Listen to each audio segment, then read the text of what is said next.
Have you ever read the book by Pete Carroll, Win Forever? Yes, I have.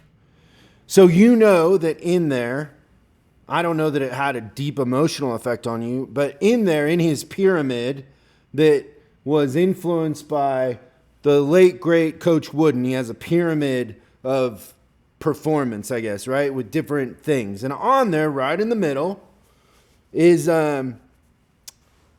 be early. And so Pete's thing is that if you're on time, you're late. Okay.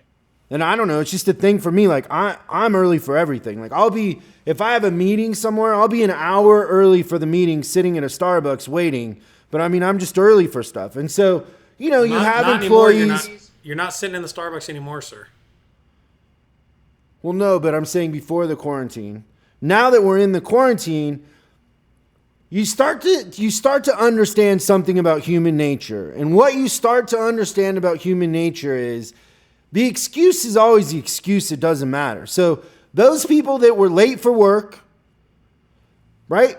It was traffic, right? Because traffic is kind of a common one here in Los Angeles because, let's face it, we have some of the worst traffic maybe in the country, if not in the world. We got to be on the top 10 list for the world and top 3 for the country, especially right here where we are downtown.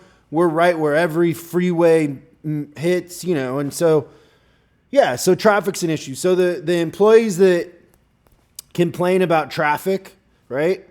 Oh, well, I'm sorry, I'm 10 minutes late. There was traffic. Okay. Like, what do you do? Like, you know, like it bugs you, but like you don't want to start a fight that early in the morning with everybody, right? So my lot porter texted me at 7:57 that he had a flat tire. He's supposed to start at 7:30. And my whole thing was that's just an excuse because if you really hadn't have slept in, you would have let me know at 7:15 that you had a flat tire because you had to drive to work. So that was his last day, right? Yes, it was. You fired him? Yes, I did. I'm proud of you for that because that's what, you know, Vicky, one of our coaches, I was there when she fired her top advisor for being late for a shift meeting. Like, and I don't know at the time, I wasn't for it, but now I get it. So anyways, the same people that somehow hit traffic or the train was late or whatever it is, now they're quarantined at home. They're quarantined at home, Jeremy. And they're still late for stuff. So you have a Zoom meeting and they're still 2-3 minutes late. They wander on. And it drives me crazy. Like, how can you be late on a Zoom? Like, Chris, you don't understand. There's a traffic jam in your closet? No, you don't understand. I tried to log into Zoom. I got kicked off. I had to log back in. I had to shut my computer down. And then my cat came and stole my mouse. And then there's all this other stuff that comes with it. So I legitimately was late today because I wasn't logged in on time early enough. And I thought I could just log in with 15 seconds to go to get here. Jeremy, write this down for me. Okay. How you do anything is how you do everything. How you do anything is how you do everything. Is how you do everything. Yeah. So there's no coincidence that the same people. There's no coincidence that I'm 15 minutes early for a Zoom. I'm always the first one on there waiting. There's no coincidence. There's no coincidence that the same people that get stuck in traffic are the ones that are late for Zoom.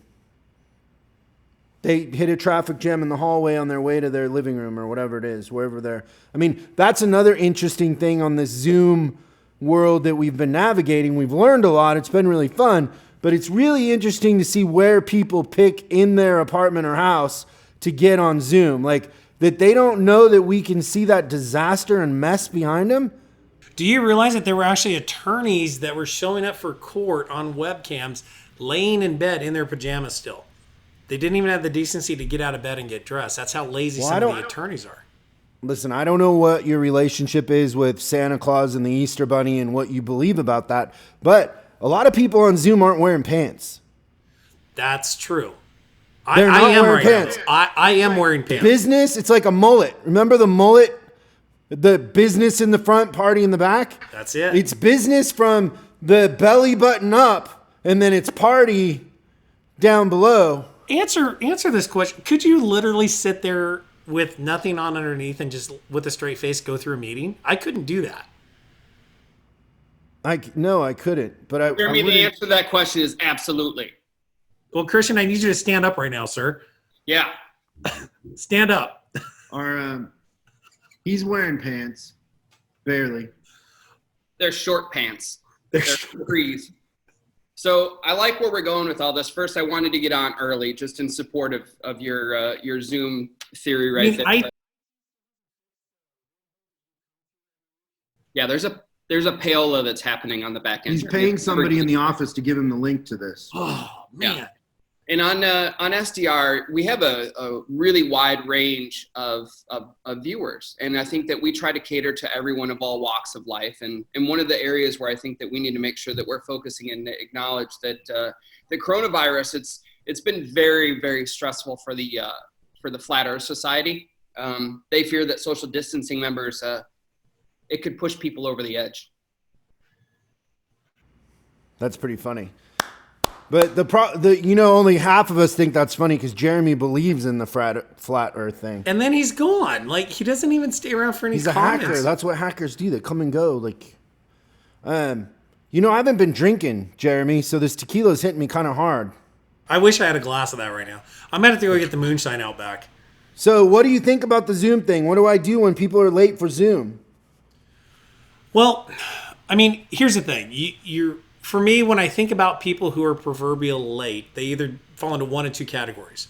They either fall into the category where they don't know how to prioritize stuff and they continue to take on too much. And I kind of fall into that category myself. So I can have some empathy for those people.